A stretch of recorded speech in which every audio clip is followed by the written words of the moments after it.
Hey guys, JB here. Excited you're with me today, as always, on the channel. Having some fun talking about tech, life, productivity. You know the things that we do. If you're new here, welcome. Almost every day we put videos up and we have fun. We have a community. This is a community more than a channel. And obviously today, we'd love to hear your comments down below about Apple's big announcement. Yep, yesterday they announced the M1 chip, their silicone chip that basically replaces the GPU and does all these wonderful things. I think it ends world hunger. I think it can wash the dishes in the kitchen sink. I mean, it does so much according to Apple. But the question is, do you really need this thing? And do you need the laptops that it is being put in? So let's talk about that today. So there were some pretty big announcements made. I mean, they basically said the battery levels are off the chart. 18 hours for the new Mac Air, 20 hours for the 13-inch MacBook Pro. To me alone, that may be a reason to upgrade for the battery. I think that's pretty huge, right? So we're looking at a long-term battery. If you've ever been on a long-term flight or been on a flight for a long time and you're sitting there and your battery's dying as you're watching a movie, you know that battery capacity is very important. Now, they're making this announcement. Nobody's tested it. That's what they're saying. So, you know, if we're conservative and it's 18 hours on the MacBook Pro and we take 2 hours off the Air, you're still looking at a really long battery life that I think is huge. I think that's a big benefit for all of us in productivity. The next area to look at is performance. Now, this is an interesting one, and I want to go into it a little bit. There's some major performance jumps they're saying.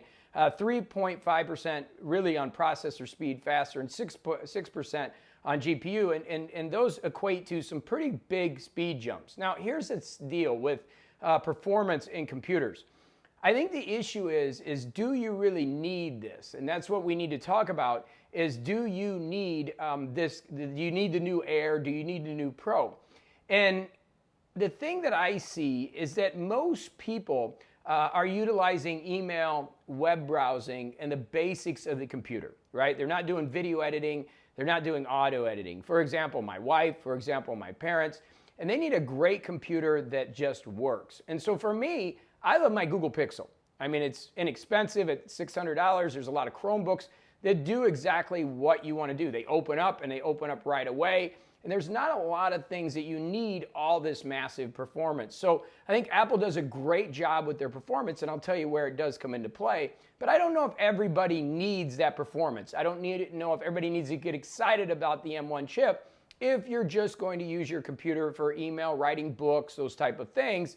There's a lot of other competitive options out there. Now, with that being said, when it comes to video production and really working on audio, big end video production, I think the Mac is superior. I have a MacBook Pro 16-inch. I love it.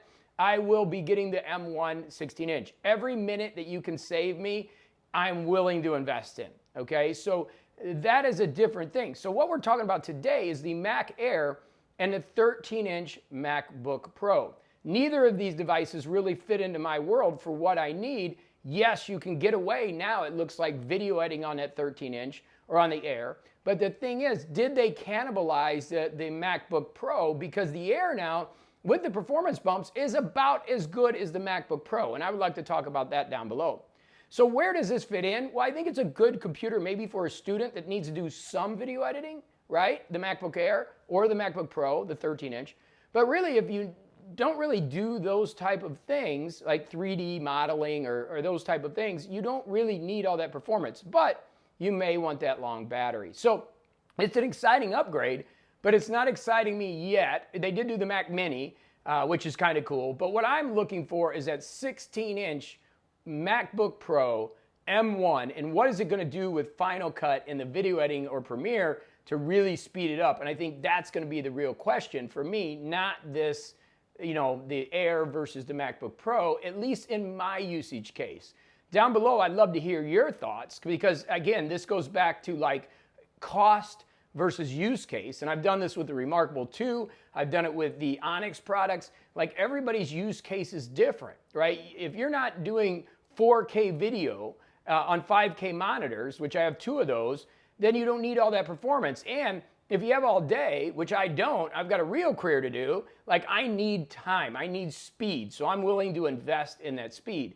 But if you don't need that, like my wife who does a little bit of photo stuff, maybe a little bit of video work, does she need all this performance?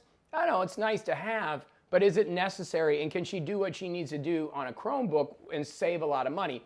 That's really what we need to discuss.